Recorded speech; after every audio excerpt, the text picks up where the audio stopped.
আগের দিন যে ইডলি বানিয়েছিলাম তার 4-5 পিস ইডলি রয়ে গিয়েছিলো। তা ভাবছি কিভাবে খাবো ভাবতে ভাবতে আমি আমার হাজব্যান্ডকে বললাম যে দেখো কিছু একটা করা যায় কি না।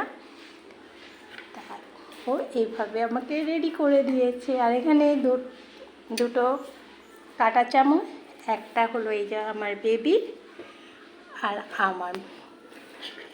হ্যাঁ, তা এটার কী নাম দেবো ভাবছি। তা আমার হাজব্যান্ড বললো এটাকে চিলি ইডলি বলেই নামকরণ করো। তা নামটা কেমন হয়েছে আর খাবারটা কতটা টেস্টি হয়েছে সেটা দেখেই বোঝা যাচ্ছে। তো এমনিও আমার হাজব্যান্ড চাইনিজ রেসিপিগুলো খুবই সুন্দর করে।